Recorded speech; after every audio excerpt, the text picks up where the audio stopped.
Y además cuando estudiamos en el anfiteatro el cadáver, también el cadáver está, ¿no?, está en la mesa de disección, ¿no? A pesar de eso, aunque así sea, igual los términos anatómicos y la descripción anatómica de eso se hace igual en esta posición, ¿sí?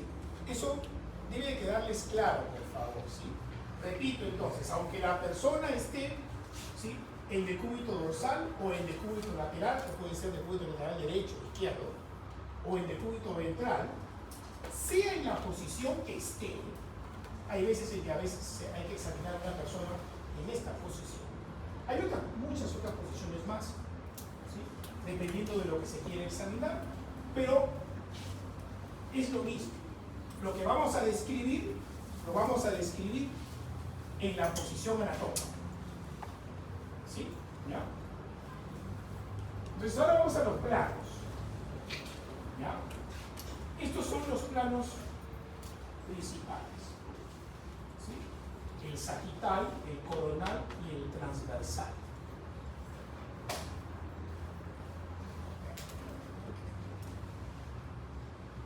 A ver, la persona que está aquí está en la posición anatómica, ¿no es cierto? ¿Sí? ¿Cuál es el plano sagital? El plano sagital viene a ser este que está aquí, perpendicular al piso, ¿no es cierto? ¿Sí? Y digamos que corta al cuerpo en dos mitades más o menos similares. ¿Ok? ¿Sí? ¿Ya? Hasta ahí está claro, ¿no es cierto?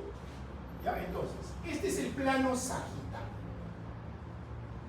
El plano sagital nos va a dar a nosotros dos nociones.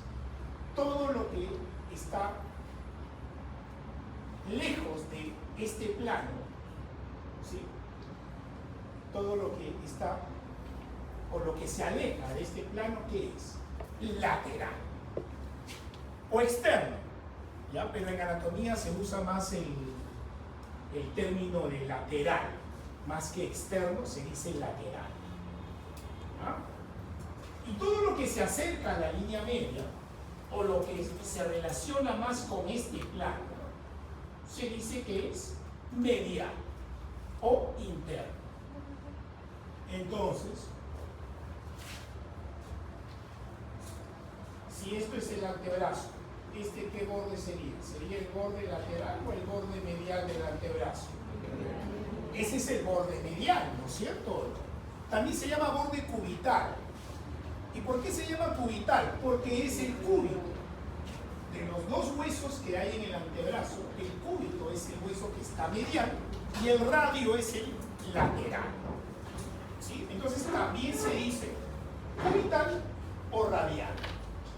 En este caso, este es en el caso del antebrazo, un caso particular, pero esto es el borde medial y este es el borde lateral del antebrazo. ¿Ok? ¿Sí? ¿Está claro? Todo lo que está aquí, todo, absolutamente todo lo que está acá. Si yo saco el fémur de esta persona, estudio el fémur solo, como es un hueso largo, tiene dos epífisis y una diáfisis, ¿no es cierto? Sí, eso yo creo que ya les explicaron, creo que en la primera clase que tuvimos, creo que el doctor Espinosa creo que estaba explicando, ¿no? Sobre los huesos, ¿no? Bueno, un hueso largo, porque hay huesos cortos y huesos planos, ¿ok? Un hueso largo tiene dos epífisis y una diáfisis. Creo que la epífisis que está acá, ¿cuál sería? ¿Superior o inferior? Bueno, es superior, ya lo vamos a ver. Bueno, y el que está acá vendría a ser la epífisis inferior, ¿sí? Pero el fémur tiene una parte, sería bien, una cara, ¿no?, una cara medial y una cara lateral, ¿sí? ¿Ya? También tiene una cara anterior. Bueno, entonces se entiende esto, ¿no? ¿Sí? Otra cosa que hay que mencionar es que el plano sagital, de los tres planos que estamos viendo, este es el único plano, que es uno solo. ¿Ok? O sea, plano sagital solo hay uno. Cualquier otro plano que esté a la derecha o a la izquierda no se llama sagital, sino se llama parasagital. ¿Sí? ¿Ya? Entonces, de los tres planos que vamos a ver, solo el sagital es uno solo. Por supuesto que yo puedo trazar un plano más acá, ¿sí? Claro, o más acá. O cuando se estudia, por ejemplo, la anatomía de la cabeza y del cuello, muchas veces para facilitar el estudio se menciona que hay un plano parasagital derecho que pasa a la altura de tal estructura, por ejemplo. Y se traza un plano a ese nivel y se describen las estructuras exactamente de la misma manera que están en la posición anática. ¿Ok? El otro plano es el coronal, también se llama frontal. Y este plano nos va a dar la noción de anterior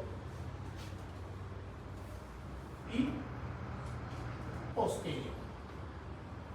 Este plano yo lo puedo trazar de varias maneras, ¿no? Este plano no es único, a diferencia del sagital, que es único. Yo este plano lo puedo pasar, aquí está pasando de esta manera, pero yo puedo agarrar y decir, voy a pasar un plano coronal a nivel, ¿sí? Por ejemplo, del ángulo de la mandíbula. Por lo tanto, el plano estaría a este nivel. ¿Sí? ¿Ya? Entonces, dependiendo de por dónde pasa el plano, yo voy a tener tales o cuales estructuras. ¿Okay? Entonces, planos coronales pueden haber muchos. Yo puedo decir, repito, si voy a describir en un plano especial, tengo que mencionarlo. Si no menciono nada, estoy usando este plano. Pero si digo, te vamos a describir tal estructura y vamos a pasar un plano coronal a nivel de tal estructura. ¿Sí? Pero estoy diciendo entonces a nivel de qué lo vamos a, con qué lo vamos a mencionar. Y entonces estructuras que en este plano están delante o detrás, o anterior o posterior, podrían resultar en el plano del que estamos hablando, ¿no? Que ya no están delante, sino están detrás, ¿no? ¿Se entiende? Si yo paso un plano coronal a nivel, por ejemplo, ¿sí? A ver, vamos a poner, a nivel del arco superciliar, aquí, por ejemplo, resulta que, ¿no?, el ángulo de la mandíbula me va a quedar posterior, pero si el plano yo lo paso por acá, ¿no?, esto ya no va a ser posterior, sino va a ser anterior, ¿no es cierto? ¿Sí? ¿Ya? Y así vale lo mismo de acuerdo por donde yo pase el plano. Pero repito, tengo que mencionar que voy a pasar el plano a tal nivel. Si no se menciona, se asume que es este plano. ¿Sí? ¿Se entiende? ¿Está claro? ¿Sí? Lo mismo pasa con este plano, que es el transversal. Todo lo que está por encima de este plano es superior y todo lo que está por debajo es inferior. Pero está claro que este plano yo lo puedo trazar a varios niveles, ¿no es cierto? O sea, yo lo puedo trazar a nivel de las rodillas, a nivel de los hombros, a nivel, ¿sí?, por ejemplo, a nivel de la extremidad anterior superior. Lo puedo pasar a nivel de los tobillos. Lo puedo pasar por donde yo quiera. Y las estructuras que de las que vamos a hablar entonces podrían estar en una situación distinta, ¿no es cierto o no? Si yo digo, a ver, en general, nuestras rodillas, ¿sí?, son inferiores. Bueno, depende de dónde pase el plano, ¿no?, que vamos a estudiar, ¿no es cierto o no? Porque si yo el plano lo paso, por ejemplo, por la mitad de la pierna, resulta que las rodillas van a estar superiores, ¿no es cierto? Pero si yo el plano lo paso a nivel de la pelvis, las rodillas van a quedar debajo, van a ser inferiores, ¿no? ¿Se entiende eso, no es cierto? ¿Sí? ¿Ya? Entonces, el único plano que no da margen para otro, es el sagital. El sagital es uno solo. Cualquier otro plano se llama parasagital. ¿Okay? Sin embargo, el plano transversal o el plano coronal sí puede pasar, o sea, sí podemos poner plano transversal a nivel de tal cosa, ¿sí? O a nivel de tal estructura. Y lo vamos a describir a ese nivel. Si yo no tuviese el cuerpo y solamente tuviera un cráneo solo, agarro y saco el cráneo, ¿no? Y lo estudio solo, la mandíbula, ¿qué sería? Sería inferior, ¿no es cierto? Y el hueso frontal, ¿qué sería? Superior, ¿no es cierto? Sí. ¿Ah? Y si yo paso el plano por acá, la mandíbula ya es inferior, ya es superior, ¿no es cierto? Sí. ¿Ya? Todo eso, ¿ya?, es importante de entenderlo desde ahora. Así, cuando se estudien huesos, músculos, arterias, rama de las arterias, la estructura de los pulmones, del hígado, etcétera, etcétera, uno inmediatamente va a decir, sí, esto está en posición medial, en posición lateral, en posición superior, en posición inferior. Entonces ustedes ya mentalmente tienen que hacerse la idea de dónde está en la posición. Sí, por eso que es importante entenderlo desde ahora. ¿Ok? ¿Ya? Ya, la anatomía además, entonces una vez que ya hemos hablado sobre lo que son los planos y sobre la posición anatómica, vamos a ver entonces ahora esto, ¿sí? La anatomía humana tiene, digamos, varias maneras de estudiarse. Hay una anatomía topográfica. La anatomía topográfica estudia el cuerpo humano por regiones. La anatomía descriptiva lo que hace es una descripción de tal o cual sistema. O vamos a describir el grupo de músculos del antebrazo. Entonces ponemos anteriores, posteriores, laterales, mediales, etcétera, etcétera, y describimos cada músculo. Describimos sus inserciones, qué nervio lo inerva, etcétera, etcétera. Esa es la anatomía descriptiva.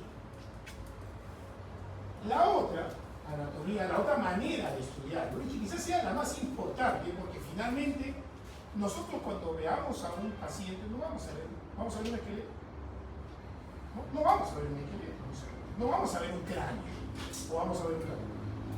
No, vamos a ver una persona así como nosotros. Entonces, cuando se estudia, claro, tenemos que estudiar los huesos, los músculos, claro, pero en la práctica no vamos a ver a ninguna persona de esa manera, sino que la vamos a ver como nosotros. Y entonces ahí viene lo interesante de esto, ahí viene la aplicación clínica, y que es lo que se llama anatomía funcional. ¿Ok?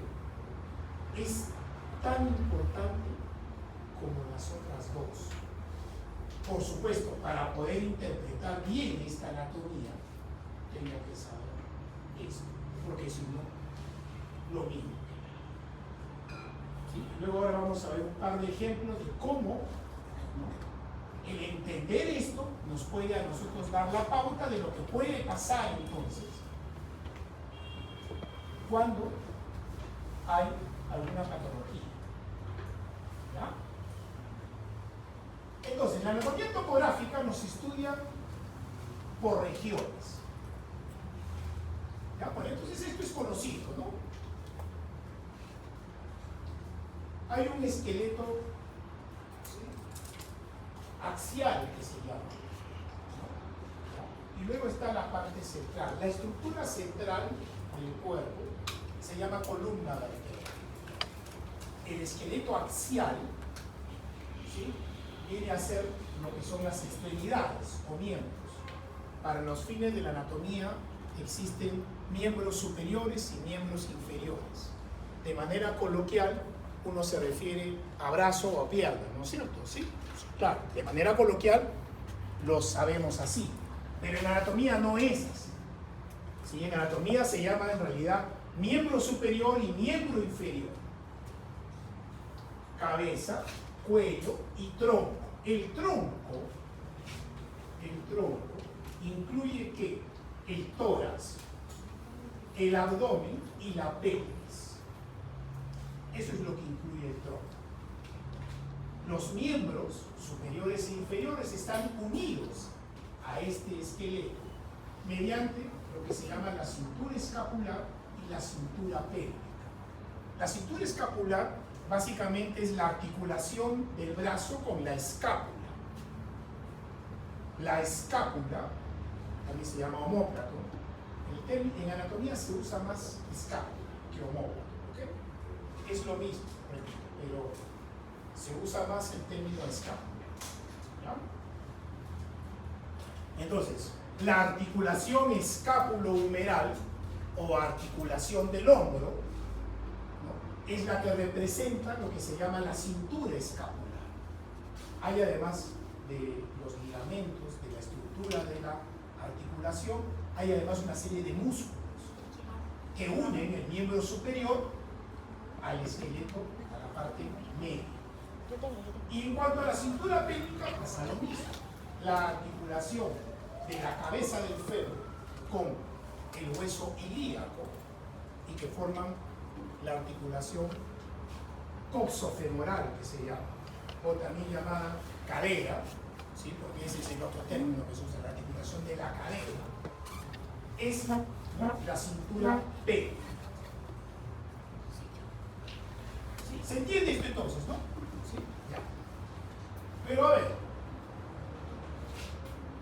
esta es la persona, es una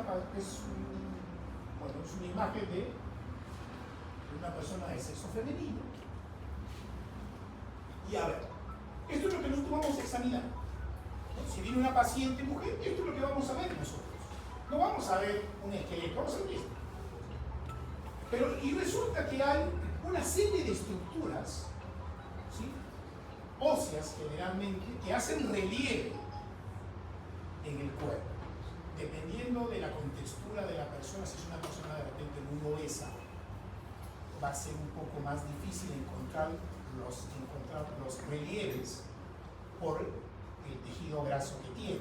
Pero si es una persona delgada, pues en promedio, hay una serie de estructuras que hacen relieve en el cuerpo. La extremidad lateral de la clavícula hace relieve aquí, ¿sí?, que hace relieve, se puede tocar, ¿sí? La cabeza del húmero se puede palpar. Aquí en la parte media está la horquilla external y uno la puede palpar y la puede ver además con el torso desnudo de una persona, ¿sí? Aquí está, ¿sí?, se ve el borde superior de las clavículas y se ve, y podemos ver la horquilla externa. En el abdomen se pueden palpar a los lados lo que se llama la espina ilíaca anterosuperior, que es el relieve que hace esa parte del hueso ilíaco en la estructura del cuerpo. Y así, ¿no?, hay una serie de estructuras óseas que hacen relieve en el cuerpo.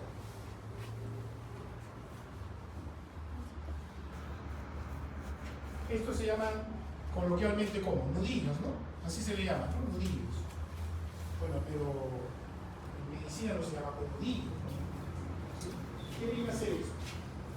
Las articulaciones metacarpofalángicas, así se llama, ¿sí? Articulación metacarpofalángicas, que son las articulaciones de los huesos metacarpianos con las falanges proximales.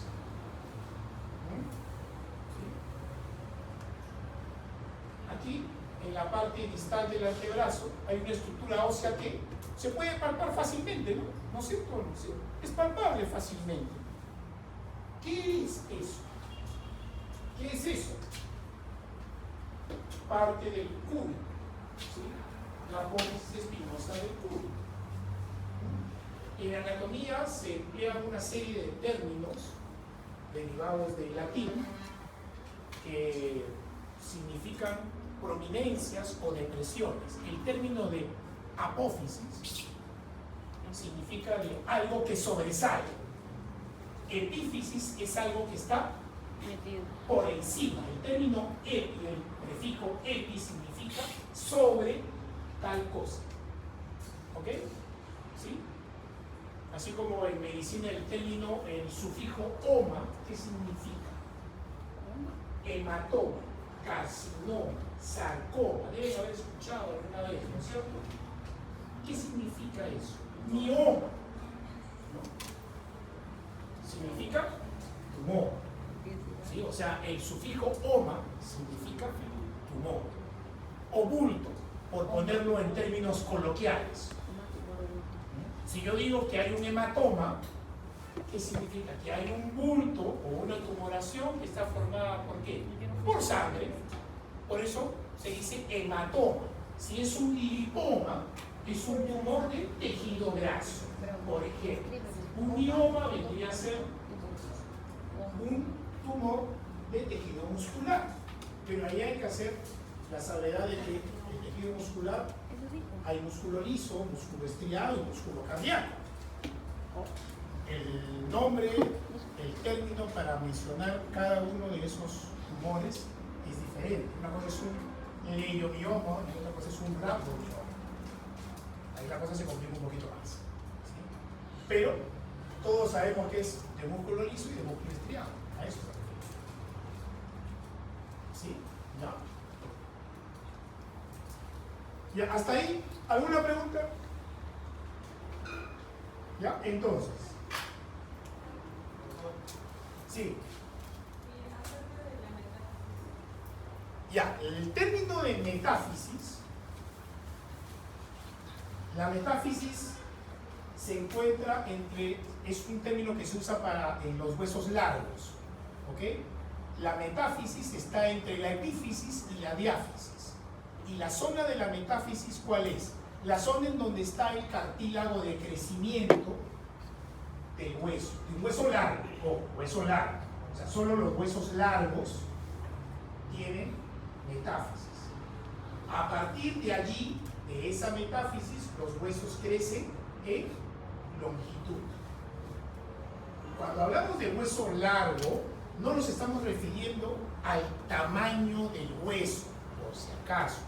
Nos estamos refiriendo a la morfología del hueso. A ver, está claro que el fémur es un hueso largo, ¿no? Sí, yo creo que no hay ninguna duda ahí, ¿no? Es un hueso largo. Es el hueso más largo del cuerpo.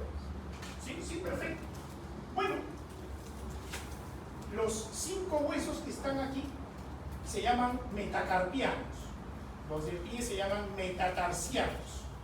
¿Y esos son huesos largos también? Sí, claro que sí. También son huesos largos. Tienen estructuralmente 2 epífisis y una diáfisis. Entonces, repito, el término de hueso largo no es lo mismo que hueso grande o hueso chiquito. No, no, no. En anatomía no se habla de esa manera. De repente para, digamos, la gente común, no para el que estudia medicina, o no para ustedes que van a ser médicos, ¿no? ¿Ya? Le podemos explicar, sí señor, es un hueso más chiquito, sí, claro. Pero sabemos que en realidad es lo mismo. Estructuralmente, las falanges de los dedos de la mano son también huesos largos, exactamente como lo es el fémur. ¿Por qué? Porque tienen 2 epífisis y tienen una diáfisis. Y tienen una metáfisis. ¿La metáfisis cuál es? En donde está el cartílago de crecimiento. ¿Qué significa eso? Que cualquier persona de 25 años, sea varón o mujer, ya no tiene metáfisis. ¿Por qué? Porque ya alcanzó la altura que va a tener. ¿Sí? La altura de cada persona depende de una serie de factores genéticos, ambientales, nutricionales, etcétera, etcétera. ¿Ok? ¿Sí? En las mujeres se alcanza más o menos entre los 16 y los 18 años, y en los hombres se alcanza más o menos a los 20, 21 años. La altura que uno va a tener ya definitivamente. ¿Ok? Entonces, el estudio de los huesos largos nos puede dar a nosotros la idea de la edad que tiene o que tuvo una persona. O sea, los antropólogos forenses, cuando encuentran restos humanos, ¿no? Encuentran huesos, la descripción de eso es importante porque nos puede dar, de alguna manera, la edad que tenía esa persona. ¿Ok? ¿Sí? ¿Ya? Vamos a continuar. Entonces, la anatomía topográfica estudia el cuerpo humano por lo que se llama regiones. Es importante porque, repito, vamos a ver a una persona de esta manera. ¿Sí? Esta región que está acá se llama región mamaria, así se llama, región mamaria. También se conoce con el nombre de región pectoral. ¿Sí? Ya. Aquí está la clavícula. Esta zona se llama región supraclavicular. Esto que está acá. ¿Sí? Lo que está por debajo también se llama infraclavicular. Aquí en el cuello, nosotros en la parte lateral tenemos un músculo, ¿no? Es un nombre largo, esternocleidomastoideo, tiene el nombre de sus inserciones, porque tiene el nombre de sus inserciones. Se inserta en el esternón, ¿sí? Se inserta en la clavícula y en la apófisis mastoides del hueso temporal. Por eso se llama esternocleidomastoideo. Muy difícil de entender. La mayoría de los músculos, o muchos de los músculos, tienen el nombre de las inserciones, o tienen un nombre que desde el inicio nos está diciendo más o menos de dónde está. Si decimos que tenemos, ¿no?, extensor largo del dedo gordo, entonces ¿en dónde estará? ¿Será anterior, posterior? Yo creo que uno puede empezar a razonar entonces de dónde estará. Si es extensor o si es flexor, debe tener una posición diferente, ¿no es cierto? ¿Sí? Y de hecho hay muchos músculos que tienen, repito, los nombres de sus acciones, o sea, de lo que hacen. Hay un músculo que se llama abductor corto del pulgar. El término de abducción, en realidad el término es abducción, pero para no confundirlo con aducción, se emplea entonces en anatomía abducción. El término de abducción significa esto: separar de la línea media. Entonces, hay un gran grupo de músculos que son abductores del miembro superior. ¿Sí? Y también hay otro grupo de músculos que son aductores, o sea que acercan el miembro superior a la línea media. Los músculos aductores de los miembros inferiores cierran los miembros inferiores, ¿sí? Y hay un grupo de músculos que son abductores, o sea que hacen esto, ¿no? Los separan de la línea media. Entonces, repito, hay una serie de músculos aductor tal, ¿sí? Uno inmediatamente debe de tener en cuenta, ese músculo entonces debe de separar tal estructura de tal. Inmediatamente uno tiene que razonarlo de esa manera. Así, eso les ayuda a entender, ¿sí? Les facilita entender que están comenzando tantos nombres, porque sí, hay realmente muchas estructuras y muchos nombres que hay que saber, memorizarse, pero cuando se les relaciona entre sí la cosa se facilita mucho.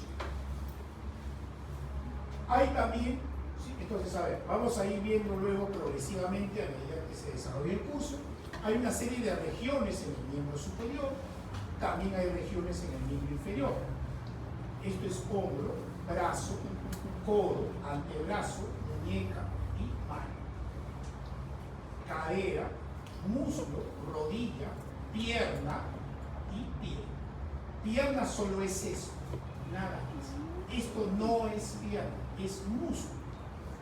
En la parte posterior, además existe esta región. ¿Cómo se llama esta región? Región glútea, así se llama, región glútea. Y luego tenemos la región, ¿qué sería la región de acá? La región posterior del muslo, ¿no? Porque esta es la región anterior del muslo. región anterior, región posterior del músculo. ¿Y aquí qué tendríamos? La región posterior de la pierna. En la mano, ¿sí? En la mano se usa el término palmar y dorsal. Pero si decimos anterior o posterior no está mal, pero se suele llamar, ¿cuál es la cara palmar? La cara anterior, por la palma de la mano. Y el dorso es, en el pie, se dice el dorso del pie, que viene a ser la parte que vendría a ser, digamos, anterior, ¿no? O mejor dicho, superior, y la parte inferior sería ¿qué? La planta del pie, ¿no es cierto? Pero se dice planta del pie y dorso del pie. Y acá se dice palma y dorso, ¿ya? Entonces tenemos la cara palmar y la cara dorsal, ¿ya? También existe la noción en anatomía de el término cefálico y el término caudal. Se emplea mucho, por ejemplo, en ginecobstetricia, especialmente en obstetricia, por la posición del feto, ¿no? ¿Sí? Ahí es donde se emplea más el término cefálico y el término caudal, ¿ya?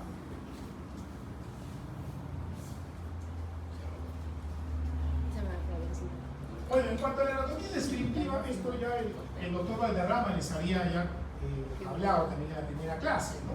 La anatomía descriptiva lo que hace es describir cada sistema, cada estructura, etcétera, etcétera. Entonces hay sistema esquelético, articular, muscular, digestivo, excretor, etcétera, etcétera. Haz una descripción de todas las estructuras que forman tal o cual sistema. Esa es la anatomía descriptiva. Si yo sé anatomía descriptiva bien, sé anatomía topográfica sin ningún problema. Sin ningún problema. Sin ningún problema. O sea, una se complementa con la otra.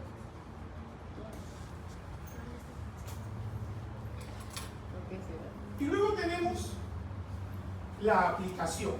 Si uno se pone a estudiar 800 páginas de un libro, 1500 páginas de un libro, en donde hay una serie de nombres, estructuras, que se inserta aquí, que irriga acá, etcétera, etcétera, y solamente lo vemos de esa manera, nos va a resultar absolutamente aburrido, sí, por supuesto. Resulta además estéril, árido, ¿sí? No sirve para nada. Si lo vemos solo de esa manera, no sirve para nada, decía. ¿Cuándo le vamos a ver la utilidad? Cuando vemos la anatomía funcional, ¿sí? La anatomía clínica, que es finalmente lo que vamos a ver, repito, ¿sí? Nosotros vamos a examinar ¿qué cosa? Vamos a examinar a una persona, varón, mujer, niño, anciano, pero es una persona. No vamos a ver huesos, no vamos a ver músculos solo, no. Vamos a ver una persona. Y entonces ahí es donde vamos a poner en juego el conocimiento de la anatomía descriptiva y de la anatomía topográfica para deducir lo que puede pasar. ¿Sí? Que está claro entonces que si no sabemos anatomía descriptiva y topográfica, ¿vamos a aprender esto? No vamos a saber absolutamente nada de esto. ¿Sí? Entonces, una aplicación. El conocimiento anatómico. ¿Cuál es el conocimiento anatómico acá? El nervio radial pasa por el canal de torsión. El canal de torsión es una estructura ósea que está en la parte posterior del útero. ¿Ok? ¿Sí? En la cara posterior del útero. Por ahí pasa el canal de torsión, así se llama la estructura, canal de torsión. Por ahí hay un nervio que se llama nervio radial, rama del plexo braquial. Luego ya eso lo vamos a ir estudiando poco a poco. ¿Ok? Y resulta que como conocimiento de anatomía descriptiva yo sé que ese nervio va a inervar a los músculos extensores y supinadores, o sea, los que hacen eso. Ya lo había mencionado inicialmente, ¿no? ¿Ok? ¿Sí? Entonces, si una persona viene que se cayó de tal o cual manera y vemos que al examen hay una deformidad del brazo, y hay además tumefacción del brazo, dolor además. Le sacamos una radiografía y vemos que hay una fractura a nivel de la diáfisis del radio, o sea, en la parte media. ¿Qué cosa le podrá pasar entonces? ¿Qué podría pasar?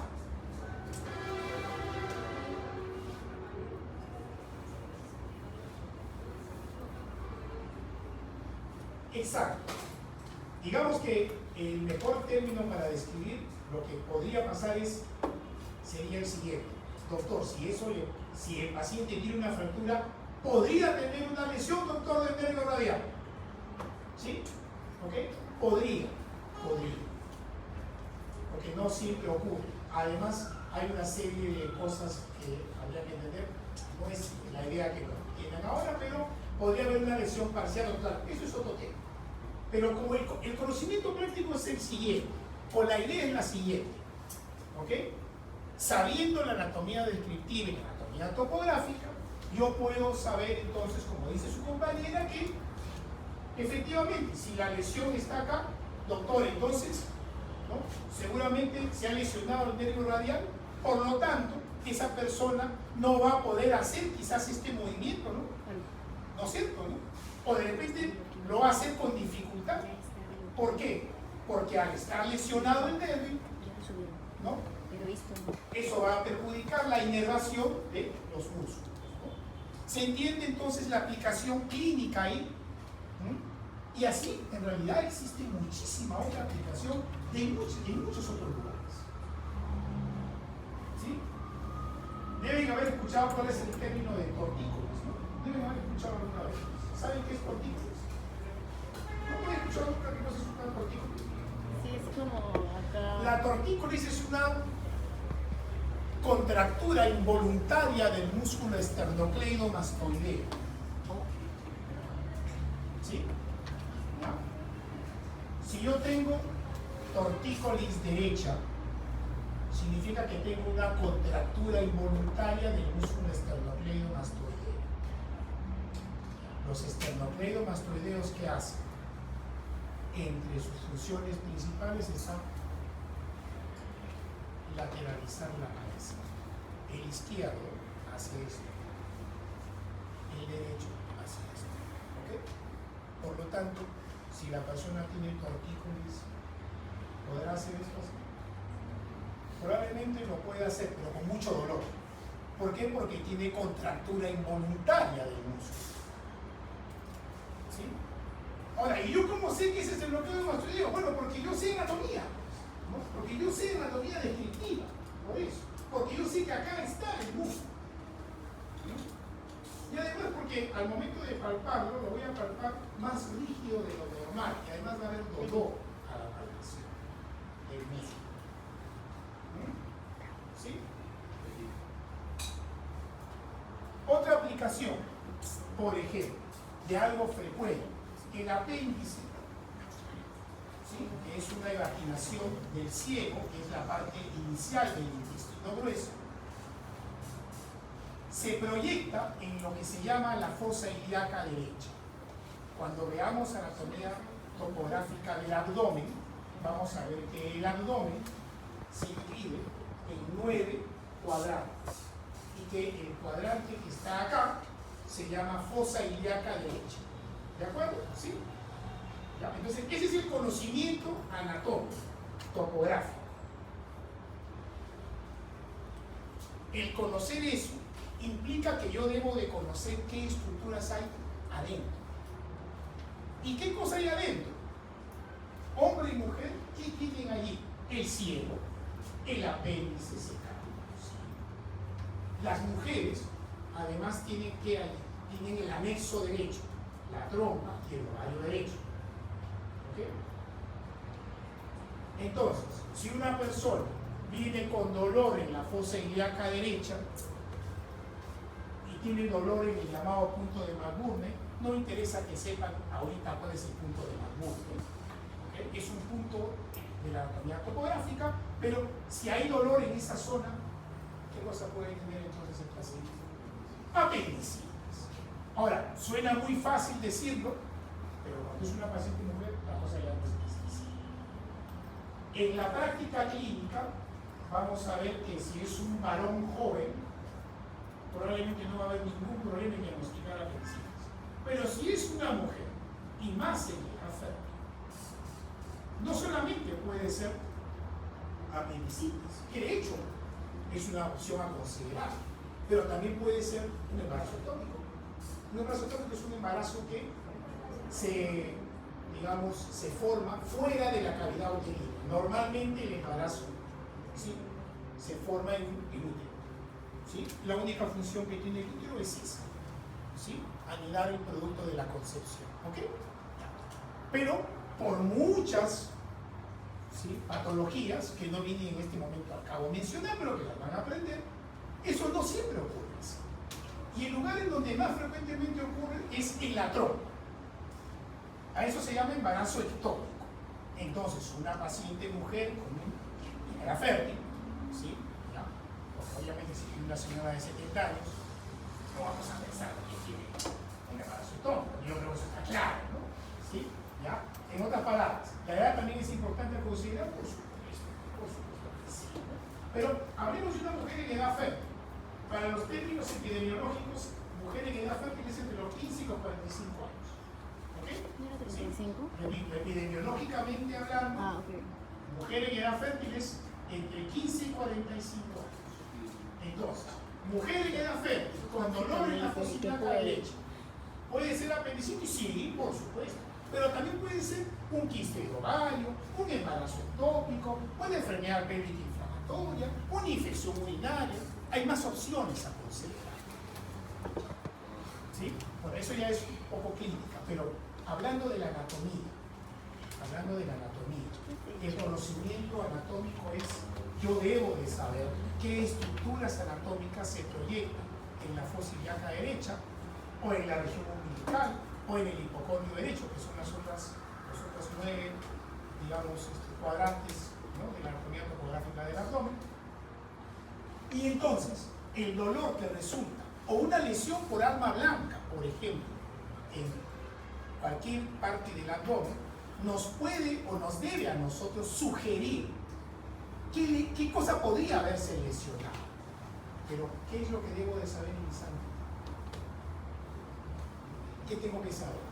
Si no sé anatomía descriptiva y no sé anatomía topográfica, no voy a saber nunca eso. ¿Se entiende entonces? La aplicación clínica es lo más importante. La anatomía funcional es la aplicación de lo que uno estudia. Pero uno debe de estudiar bien anatomía descriptiva y topográfica. ¿Sí? Y luego de eso, no nos va a resultar para nada difícil la anatomía funcional y encontrarle el sentido al estudio de la anatomía. ¿Sí? La región glútea, ¿sí?, que vimos anteriormente, se divide en 4 cuadrantes. ¿Ok? Se divide en 4 cuadrantes. ¿Dónde se ponen las inyecciones intramusculares? Se colocan en el cuadrante súpero-externo, ¿no? Cuadrante súpero-externo, ¿no? ¿Y por qué se pone ahí? Se han puesto a pensar, o sea, ¿por qué se pone en ese cuadrante y no en otro? ¿No? ¿Qué implica eso? ¿Qué tengo que conocer yo entonces, previamente? El conocimiento previo, ¿cuál es? Yo debo de saber, ¿no?, que en la región glútea, profundamente, hay una serie de estructuras vasculares y nerviosas que yo podría lesionar si no tomo en cuenta eso. ¿No es cierto? Pero si yo no sé bien anatomía descriptiva o gráfica, le voy a poner una inyección a donde se me ocurre. Y lo que va a pasar es, o se va a hacer un hematoma, ¿sí?, o va a haber una lesión en el nervio y en consecuencia vamos a cometer una iatrogenia. ¿Y todo por qué? Porque no conocemos ni la anatomía descriptiva ni la anatomía clínica. ¿Sí? ¿Se dan cuenta entonces de lo importante que resulta conocer eso? ¿Sí? Por supuesto que es importante. Bueno, vamos a en los últimos 10 minutos a hacer un repaso. ¿Ya? Yo les voy a preguntar a cada uno de ustedes. No es un examen, ¿ok? Es una cosa teórica. ¿Ya? Pero para no pasármela yo solo hablando. ¿Ya? Doctor, Sí. Pero es a las 4:20. ahora 4:20. Sí. Es cierto, no sé qué era 4:30.